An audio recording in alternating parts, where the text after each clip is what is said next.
Alright, I am back with another video, and today we are looking at Silvanus, the next deity for our deity build series. Silvanus is a bit of an interesting one, known as the chaotic god of nature that Halsin constantly references. He's basically known as the Oak Father, which you'll hear Halsin saying a lot throughout the story of Baldur's Gate. So when I looked at doing a Silvanus deity build, I knew I had to use Halsin for the build. However, there is actually something a bit unique about Silvanus in the fact that his avatars actually come in 3 different forms, but he mainly uses 2. An older, more magic focused kind of avatar, and a younger, more melee focused avatar, which I thought was pretty interesting, and so did the rest of you, the members of the community, who came to the deity build stream where we designed this, because there was enough elements from both Druid and Ranger and such like that really there was multiple different ways to make a Silvanus build. And when we saw that Silvanus himself has 2 different avatars, an old one and a young one, we decided to say, hey, let's make this a duo build and actually make these 2 builds work together for this deity build. But the funny thing is obviously we've got Halsin, who is the magic caster, and Jaheira here, which was voted on by the community to have Jaheira be the other half of this duo build, since they're both druids.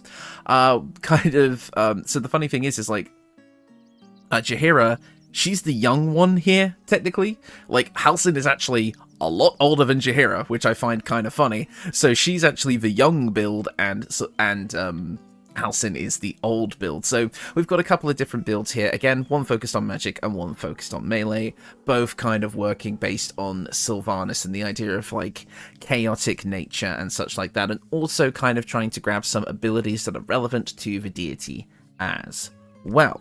So I won't keep you guys here for too long, let's get into it. We'll kick things off with Halsin, aka our old Silvanus build, so like a build based on the old avatar. Obviously there's a couple of pieces of equipment that relate to Silvanus, but I'll get to those in a minute. Let's talk about the leveling scheme, because you have some options here. I chose to start with 1 level of Wild Magic Sorcerer. By starting with a level of my voice just cracked, oh my days. By starting with a singular level of Wild Magic Sorcerer, you're going to gain access to Constitution saving throw proficiency, which is great because this build has a lot of concentration spell options, as well as wild magic surges, because for those of you who didn't know, even if you only take a 1 level dip in Sorcerer, any spells from any other class have a chance to trigger a wild magic surge. And since Silvanus is this being of nature and chaos, we thought, hey, isn't it a good idea to actually have wild magic surges on this build? So we decided to go with it. Sorcerer was a great starting point, giving us access to a ton of utility spells, as well as the wild magic surges to make combat just that bit more interesting. I've also gone for 2 levels of Cleric. Now, obviously, since Silvanus is not selectable as a Cleric option, you don't actually need to take Cleric levels in order to get,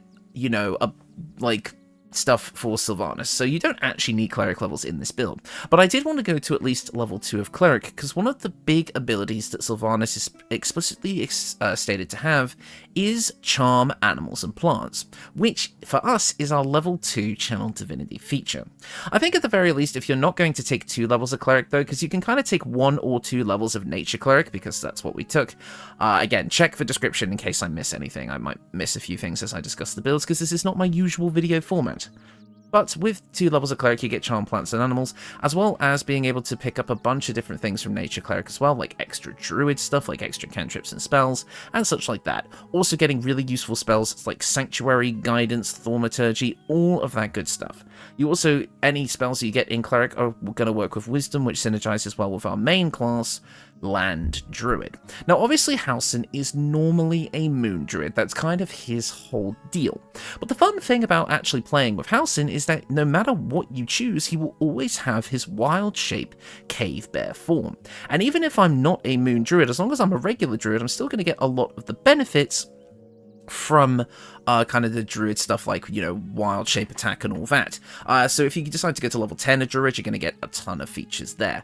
But again, for the sake of, like, lore accuracy, I've gone with level 2 of Nature Cleric, but I would honestly, if you're building this optimally, drop that second level of Nature Cleric, just take the 1 level for the utility, and go to level 10 of Druid for just the big attacks. Because again, you will have access to all of your extra attacks in Wild Shape, and you'll have a decently tanky form. You'll see in the combat footage that once I kind of got all my summoning spells out the way with this build, as well as my concentration option, I swapped into the bear form, and just kind of went ham and tanked a bunch of hits from the encounter. So yeah, overall, basically what you're going to be looking for with this build is a lot of important utility for the battlefield. Like I say, supporting spells like things like Sanctuary. With with my Wild Magic Sorcerer levels, I took Magic Missile for a reliable range damage option, as well as Shield because it's such a powerful spell. As you can see, we have it right here. With Cleric, we've also gone for things like, you know, like I said, Sanctuary, but also Guiding Bolt, which can be really helpful. Sacred Flame, Guidance, Thaumaturgy. We even get Shillelagh thanks to the Nature Cleric levels.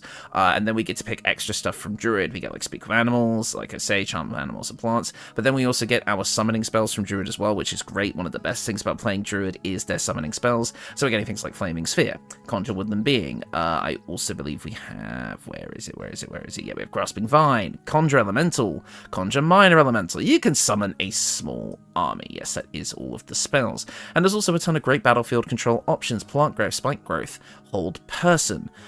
We even get Turn Undead, which actually is another thing I believe Silvanus can do, so that's kind of fun, because Silvanus abhors undead.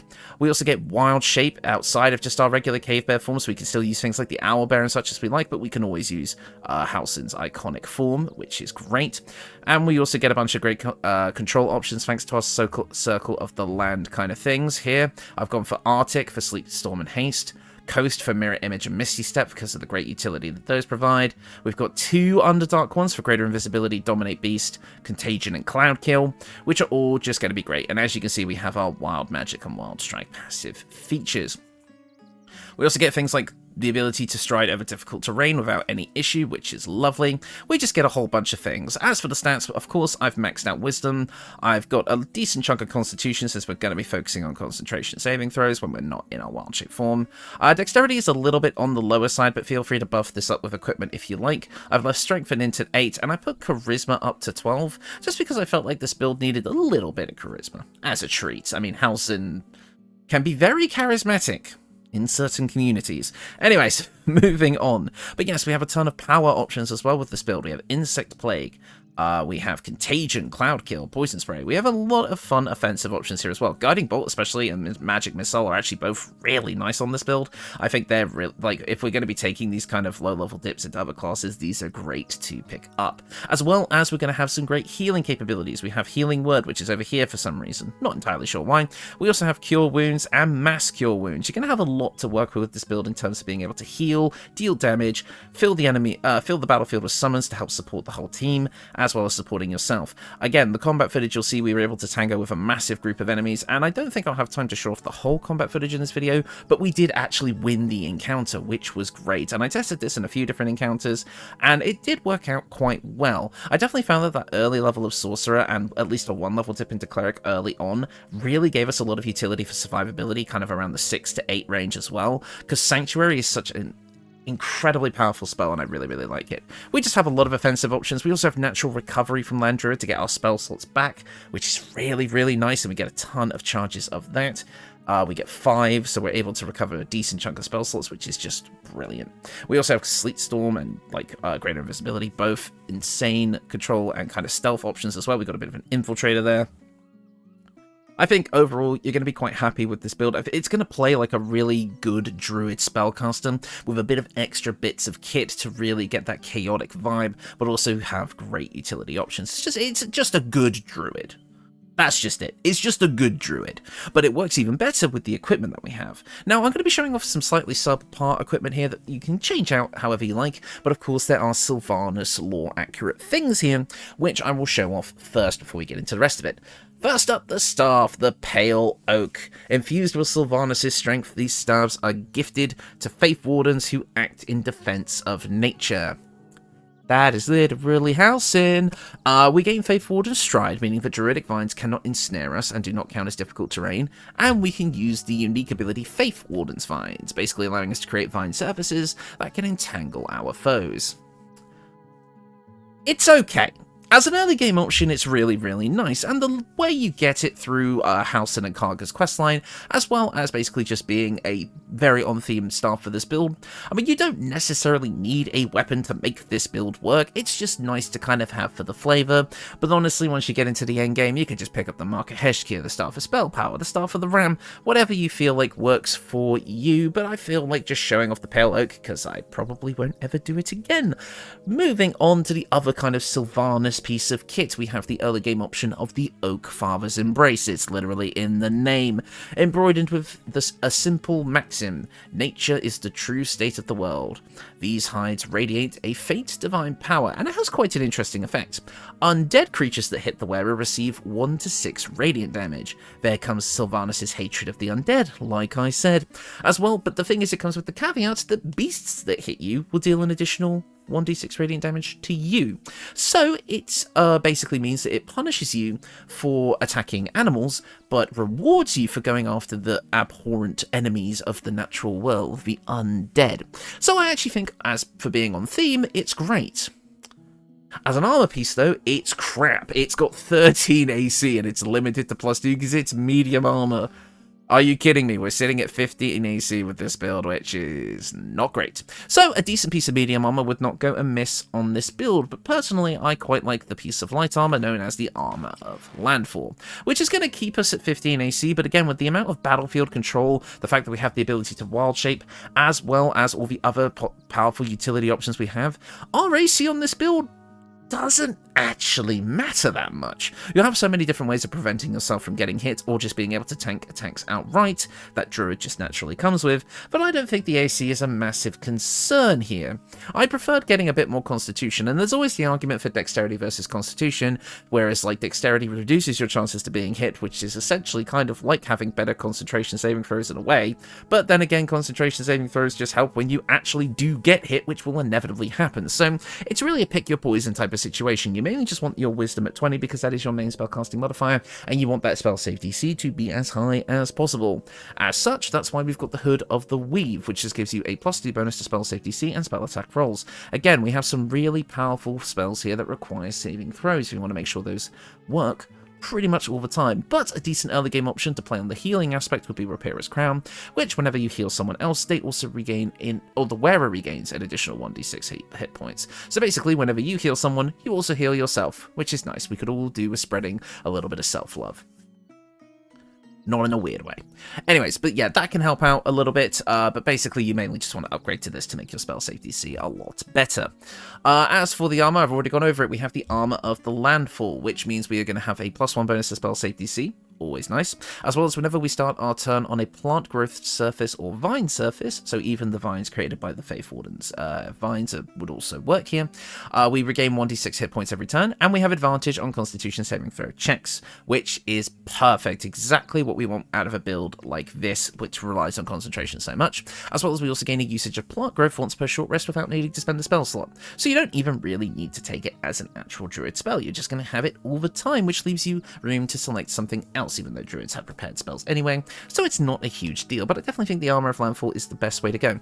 However, any decent piece of medium armor that you can come across that gives you a lot of base AC would also be quite nice if it's really, really going to trouble you, because at the end of the day, we don't really need any of the abilities from the Armour of Landfall. It just made the most sense in my opinion if you didn't want to stick with the most lore accurate kind of armor for this build, which would be the Oak Father's Embrace, because yes, even I understand it's a bit shit. So, we're going to be moving on from that now to, we're a summoner build, of course I'm going to bring the Abyss Beckoners. The wearer and summoned creatures have resistance to all my apologies, I stumbled on my words there, to all damage except psychic. Perfect. We got Bear Barbarian summons. At the start of the summoned creature's turn, it must succeed a wisdom saving throw or be driven mad. So, unfortunately, a lot of our summons, some of them, like the Dryad, will have high wisdom. We do have to be a bit careful that our summons can actually turn against us, which has happened a few times in the combat footage. So if you don't really like this, you can feel free to swap this out for something else, maybe the Gloves of Dexterity if you wanted to bump up that AC and still keep the light armor. There's a few ways you could go about this using this slot. There are other options that are available to you, but this is a solid Act 1 option regardless. So I think it's worth it picking it up. Also, I just had an idea for a build. I'm surprised I haven't done a Summoner Druid Wild Heart Barbarian build that makes use of these gloves so that everyone has resistance to all damage except Psychic. Why have I never done that before? I'm going to do that. Let me know if you'd want to see that. At the start of the Summoned Creature... Yeah, so we already went over that. So yeah, the Abyss Mechanist. You either love them or you hate them.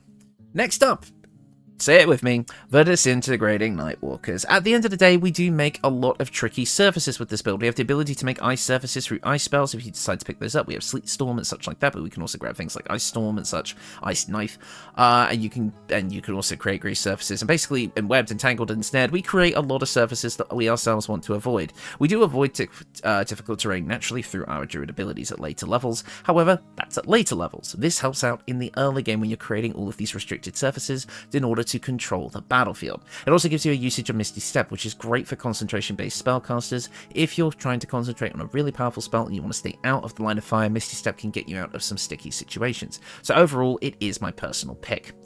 Next up, over here at the accessories, we have another lore item, the Amulet of Silvanus. This amulet, engraved with a small waterfall, imparts a feeling of calm serenity when worn. It gives you the ability to cast a level 2 version of Lesser Restoration once per short rest. So I actually think that can be quite useful, especially around Act 2, where you kind of have a lot of status effects that can come up that are curse related. So I think it makes sense always to pick this one up, but of course there's a ton of other options available to you if you find something else that you think is better. Next up, the Whispering Promise. If we're going to be healing, let's give Bless as well. Whenever we heal the creature, it gains a 1d4 bonus to attack rolls and saving throws for 2 turns. Basically, that just means that both ourselves and our allies, including our little melee fighter here, we're going to be able to get Bless, which is great. That helps with concentration saving throws, it helps with attack rolls, it helps with a bunch of stuff. So, definitely want that. And finally, Till Death Do Us Part. Now, there was a reason for selecting this that was lore-based, and I'm forgetting what it was. If anybody in the comment section wants to point out what I have so obviously forgotten, please let me know. It gives us Beacon of Hope, which will help with the healing aspect. Your allies will regain the maximum hit points possible when healed, but you also gain advantage on wisdom saving throws and death saving throws. If you want to spend your concentration to make sure you bring all of your allies back up to full health, you absolutely can. There was a lore reason for this. Why can't I remember it? Oh well, somebody I'm sure will remind me. But yes, that is our spellcaster build. Overall, it's a good land druid. It basically just comes with all the battlefield control you want, with a few extra goodies here and there to really help the build survivability and utility.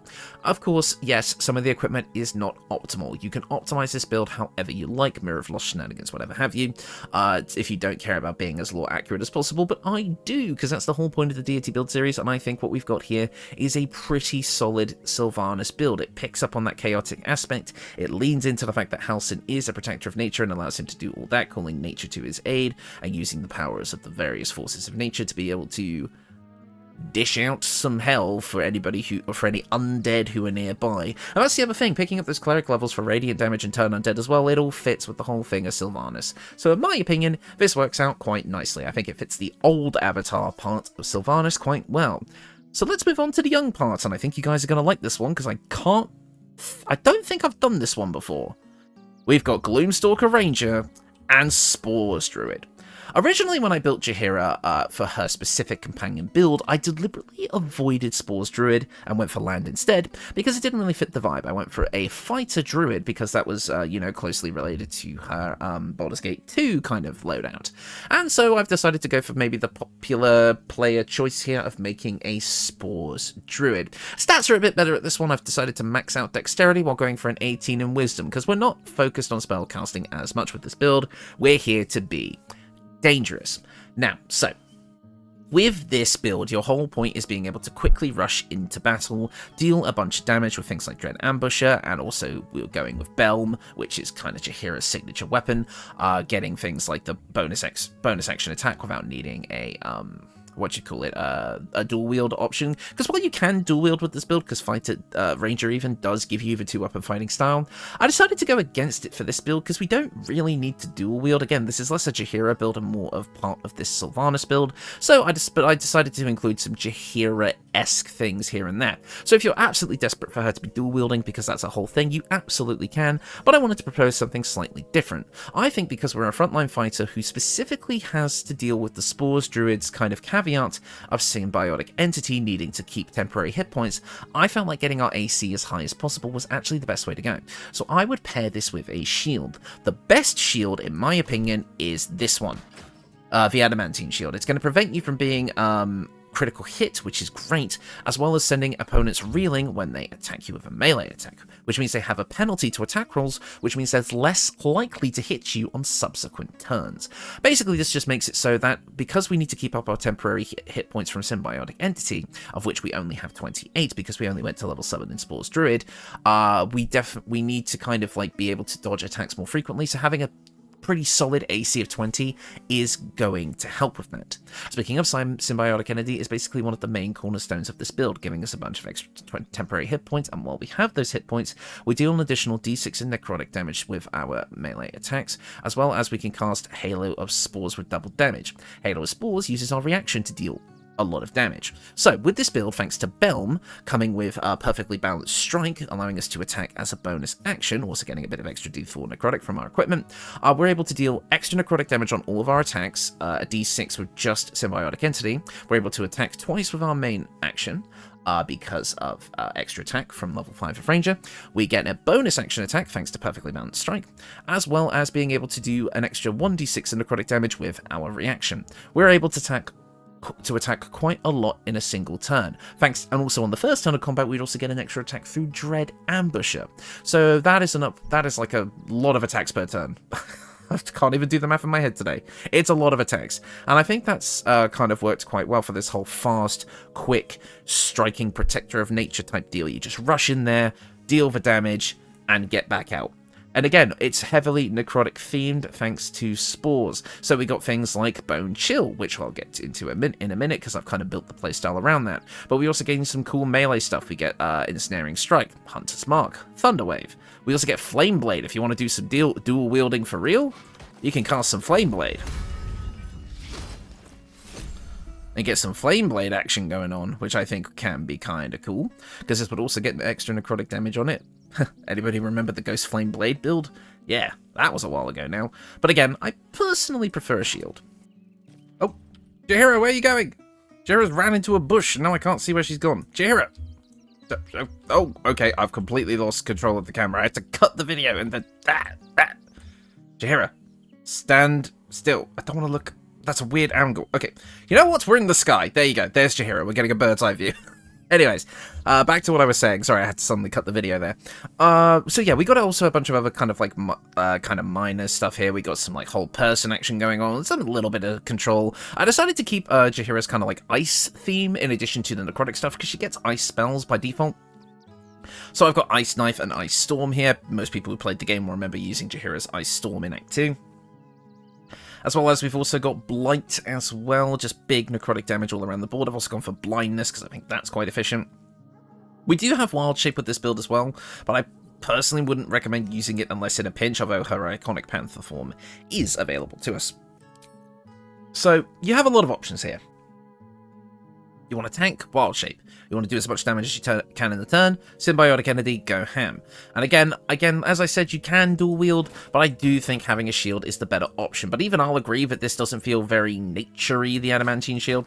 You could go for the Woodwode Shield instead, which has a bit more of a nature vibe, and would give you like a fun version of Ensnaring Strike that's on the shield, and it gives you the same AC anyway, but I quite like the Adamantine Shield mechanically, so that would be my personal choice.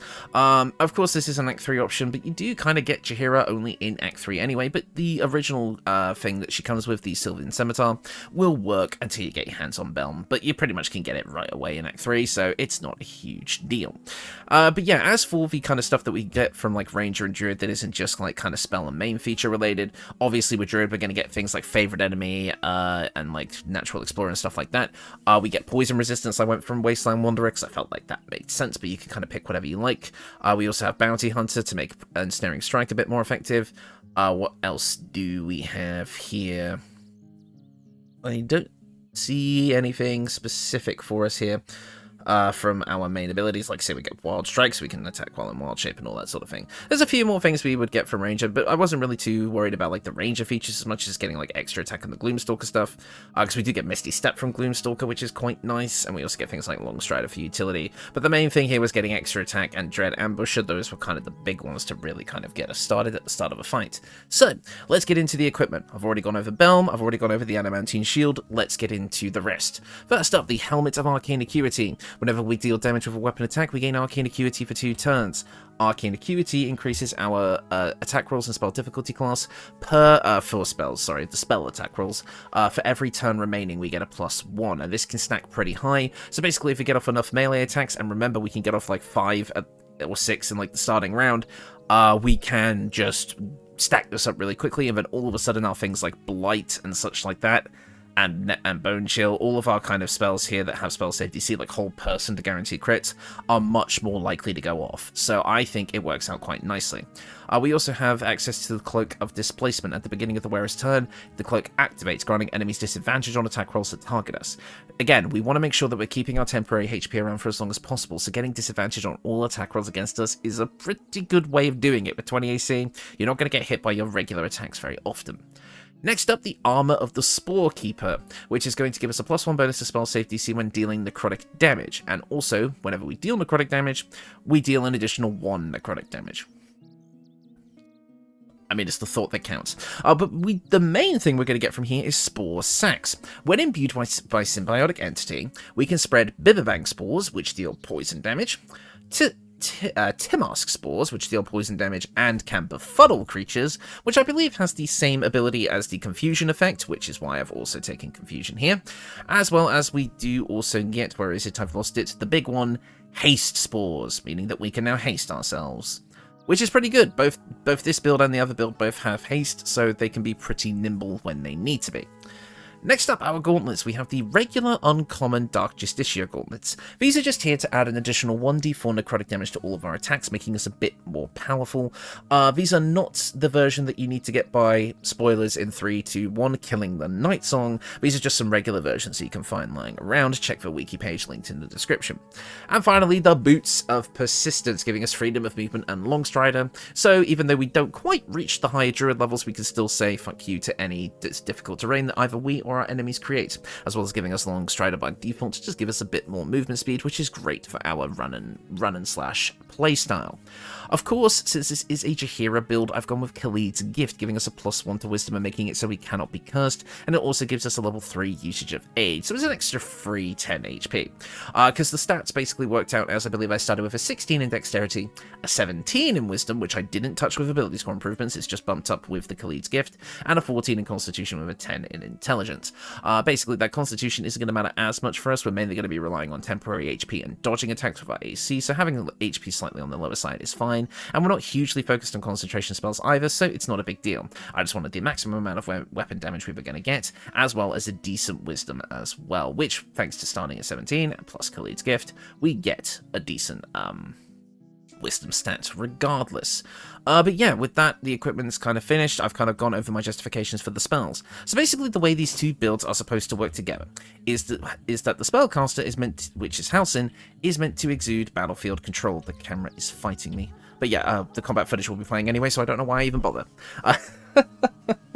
Oh, my videos are so scuffed. Anyways, so basically the big idea, like I said, is Halsin is meant to be summoning a bunch of creatures providing battlefield control and allowing and basically restricting enemy movements and enemy attack patterns to be able to allow our melee build to go in and deal massive damage with the maximum amount of attacks they can get in a turn. And overall, it works pretty well. The fact that we get extra necrotic damage, which isn't widely resisted in Act 3, is pretty good, so we're able to basically consistently deal good damage no matter what we're fighting, and Halsin's control spells are always going to work out really, really nicely. In fact, the fact that we're going to have things like, you know, again, the summon spells are always great, but things like spike growth and plant growth are always going to be really good for these two druids. Haste is great, invisibility is awesome, contagion and cloud kill can be really, really strong. You've got a lot of options here, and we're also able to keep the whole team, including our summons, topped up with the healing spells that we have on the Halsin build as well. And the Jaheira build, while being a bit more simple, it still kind of plays into the idea of her being a fighter druid. We've just exchanged fighter for ranger, still kind of getting that vibe, but getting more of that nature power, as well as, you know, getting the Spores druid effects to really shine as far as damage is concerned. Again, that extra necrotic damage on all of our attacks feels really, really good, and that temporary HP making us more tanky even without wild shape is just, it's exactly what we're looking for. To be honest, I probably would have gone more Spores Druid if Spores Druid got extra attack, which it doesn't, and I wanted extra attack on this build because I really just wanted to attack as much as possible. That's kind of the whole point. But overall, yeah, I'm quite happy with how these builds turned out. I think as a duo, they work really nicely, and I think it gives you a nice excuse to use both Jaheira and Halsin on a team, because if we're being honest, most people, if they want to use a druid in their party, they're going to swap out Halsin for Jaheira as soon as they get her. I tend to find that that seems to be the case for a lot of people, because for a lot of people beyond Act 2, Halsin just has nothing else to do, where Jaheira does. So I feel like this is a good excuse to run them both at the same time, because a lot of their party banter is actually quite fun. And again, I feel like the fun contrast of technically Halsin being the older one, hence how he represents the old avatar of Silvanus. I don't know. I'm quite happy with how these builds turned out overall. I think as builds that can work together, again, basically ignoring the difficult terrain that each other creates, it's just, I really, really like it. I think it's fun. And I think it is a strong playstyle. This is one of the few builds I've made that has less than 4 people that was able to decisively take down the big encounter outside that I use for like bigger party builds, you know, the ones with the ones that are outside the Worms Crossing gate. And I think overall it's quite fun. Again, I think it takes the abilities of Halsin into account quite well. I think him just keeping his unique cave bear form is actually really, really useful for sustaining the playstyle that the build is trying to go for, with being kind of, you know, tankier and maintaining concentration. And while this build does rely on summons a little bit, it doesn't necessarily need them to shine, especially in the early game where the encounters are a bit easier. And again, there's a lot of room for adjustment with these builds. Feel free to kind of change the level ratios around, especially on the Halsin build, and kind of just see where you go. Because the reason I went for the level ratios I did on the Jaheira build, going for 7 Spores and 5 Ranger, is because beyond level 5 of Ranger, there aren't really features that we need, and the more levels we take a Spores Druid, the better, because that's more temporary HP for symbiotic entities. So that's kind of why I went for the leveling scheme that I did. And in fact, really with Spores Druid, the minimum amount of levels I would like to take would be 7 anyway. That's kind of the bare minimum, because unfortunately once you get to Act 3, if you're gonna get hit by an attack, it's most likely gonna take away your entire temporary HP pool if your level is too low. Which is why I kind of have an issue whenever people say, oh yeah, just take a 1 or 2 level dip of Spores Druid just for the extra necrotic damage. You're never ever going to be able to keep it up, really, because again, 1 hit and you've lost it. Like on paper, yes, more DPS, but really it's not consistent DPS. That's not meant to be a jab at anybody, by the way. Again, I don't watch other people's build videos, which I found out quite interestingly yesterday, because I suggested, hey, I got this idea for a series, and like people were just like, so like 3 other people do that already, and I'm like, oh, well, I guess I'm not. So, you know, stuff like that, right? So, but yeah, I don't think there's much else to discuss as far as all this is concerned. So I think I will leave you all here. Thank you all so much for watching, and I will see you all next time.